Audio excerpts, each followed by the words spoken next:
기도하겠습니다. 좋으신 아버지 하나님, 오늘도 저희들에게 이 아침을 허락하여 주시고 또 주의 말씀을 묵상할 수 있도록 깨워주시니 감사를 드립니다. 주님, 무엇보다도 하늘이 열리는 경험과 주님의 말씀 또 주님의 음성을 듣는 시간이 되게 하여 주시옵소서. 그래서 아버지 하나님, 주님께서 이루어 가시는 새하늘과 새 땅을 보게 하시고 또 주님의 길을 따라 살아감으로 주 안에서 주님께서 펼쳐가는 그 영생의 삶, 새 생명의 삶을 살아내는 우리 모두가 되게 하여 주시옵소서. 우리 구주 예수 그리스도의 이름으로 기도드립니다. 아멘. 오늘 우리에게 주신 말씀은 창세기 8장입니다. 본문 읽기는 8장 13절에서 19절입니다. 601년 첫째 달 곧 그 달 초하루 날에 땅 위에서 물이 거친지라.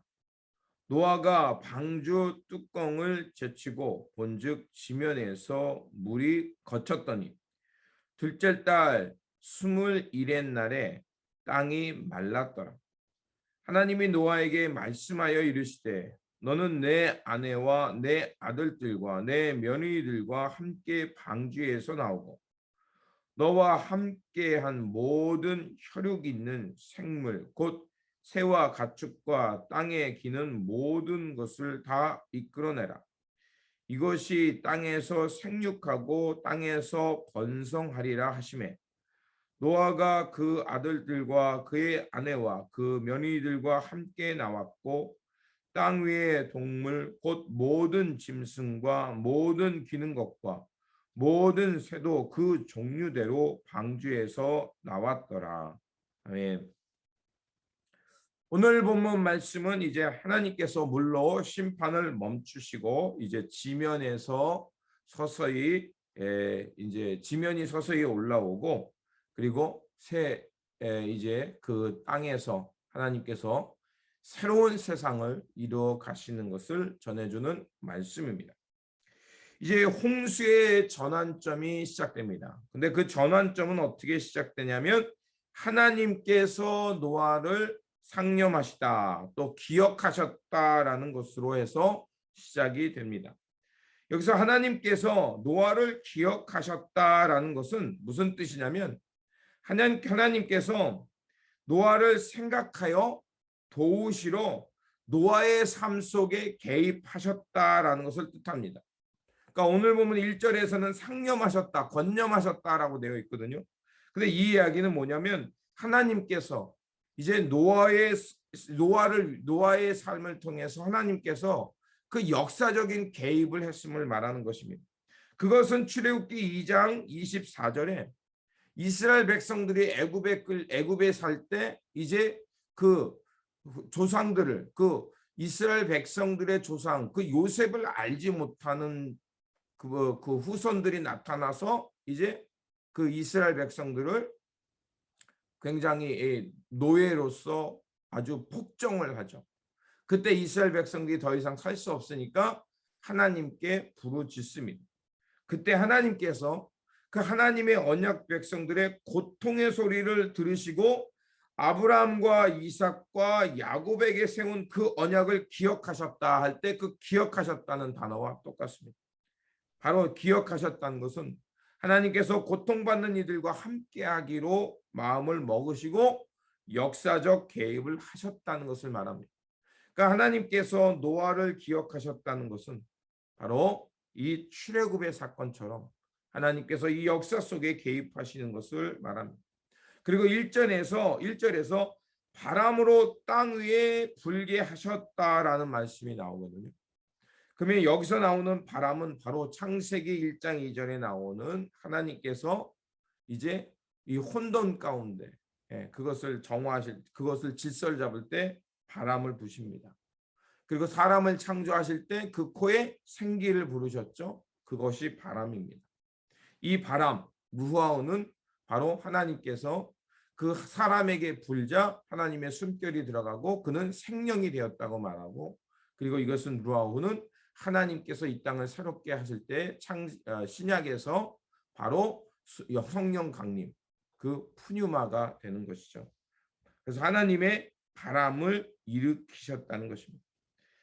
어제도 말씀드린 것처럼 바로 하나님의 바람은 성령의 강림입니다.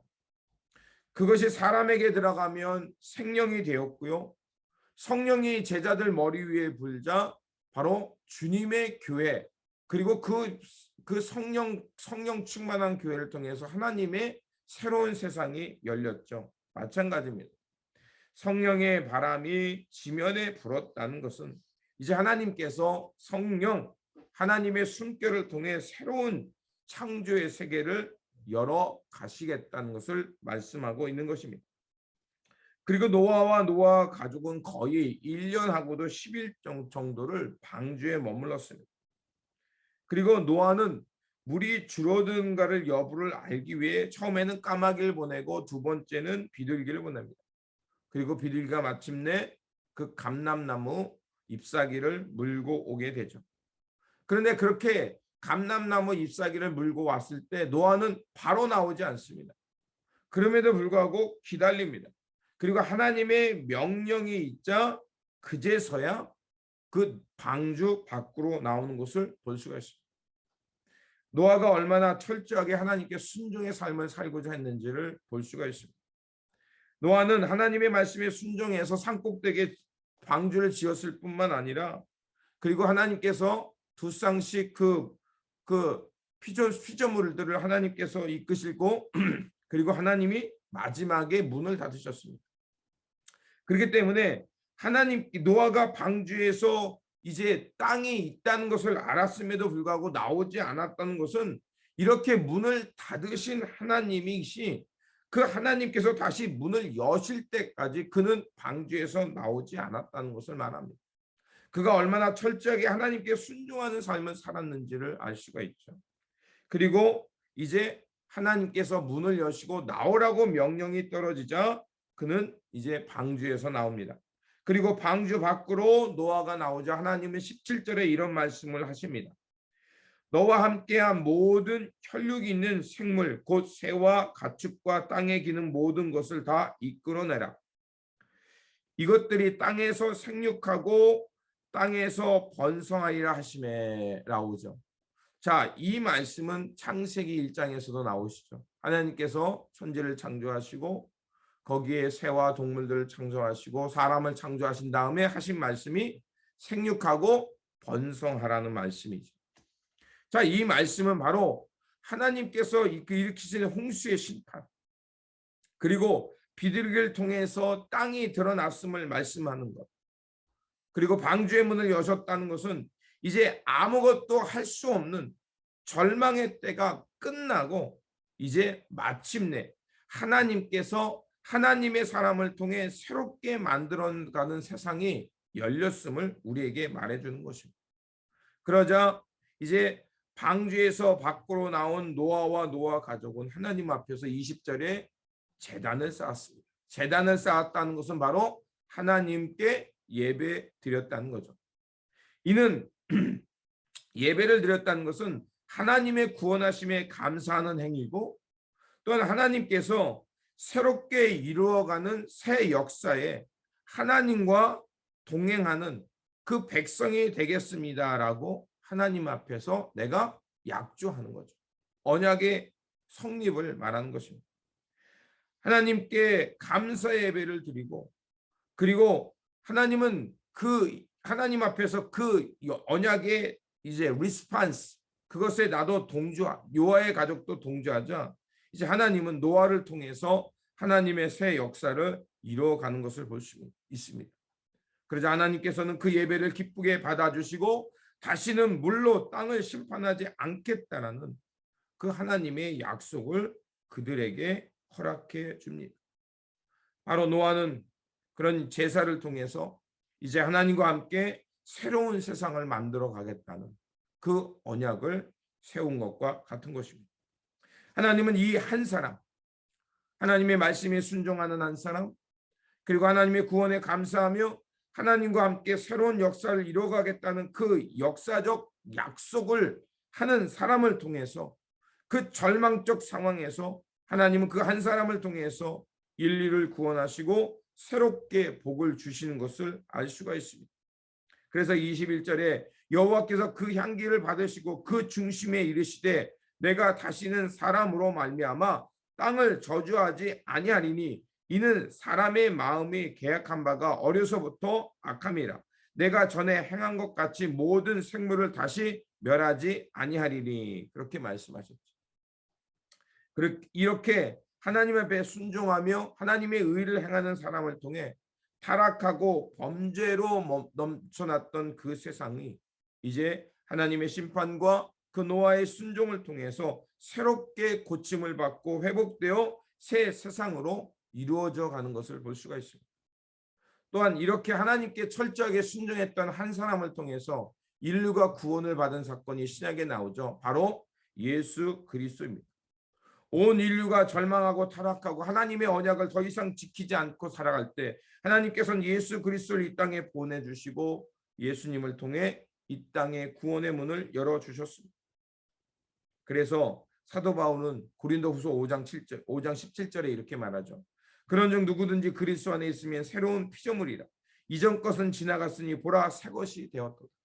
바로 예수 그리스도를 통해서 하나님께서는 이 땅의 새 역사를 새롭게 다시 한번 이루어 가신다는 것입니다.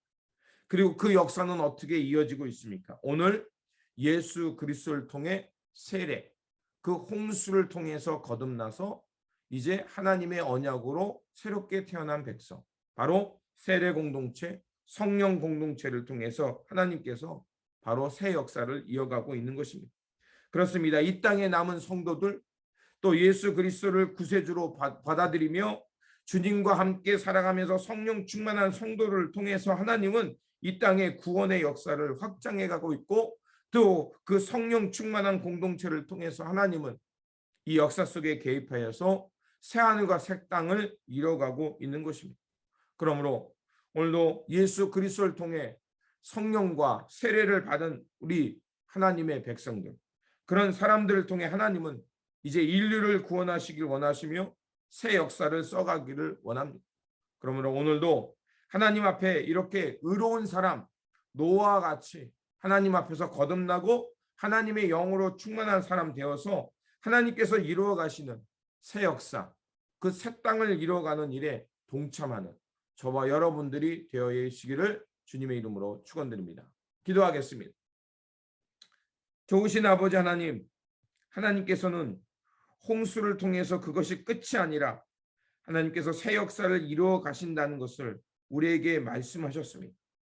우리가 살아가는 삶 속에 때로는 홍수처럼 밀려온 것들이 있지만, 그러나 그 세파 가운데 하나님께서 우리를 기억하여 주시고 하나님께서 하나님의 숨결을 불어 넣어 주시면 그 속에서 우리가 구원받을 뿐만 아니라 하나님께서 새 역사를 이루어가는 것을 깨닫게 됩니다. 그러하오니 아버지 하나님, 노아처럼 하나님께 철저하게 순종하는 사람이 되게 하시고, 이제 홍수 심판 후에 하나님 앞에 노아가 제단을 쌓았던 것처럼 언제 어디서나 하나님을 경외하며 하나님께 예배하며 하나님의 말씀을 신실하게 지켜가는 그런 의로운 한 사람이 되게 하여 주시옵소서.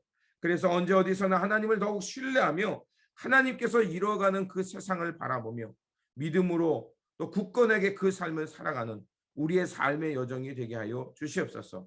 우리 구주 예수 그리스도의 이름으로 기도드립니다. 아멘. 오늘 우리에게 주신 말씀 붙들고 살아가는 한 날이 되시기를 바라며, 그 하나님께 깨어있는 한 사람, 그래서 하나님과 함께 하나님께서 이루어 가시는 새하늘과 새 땅을 살아가는 그 한 사람이 되시기를 주님의 이름으로 축원드립니다. 우리 다시 한번 주님의 평안이 함께 하시기 바랍니다.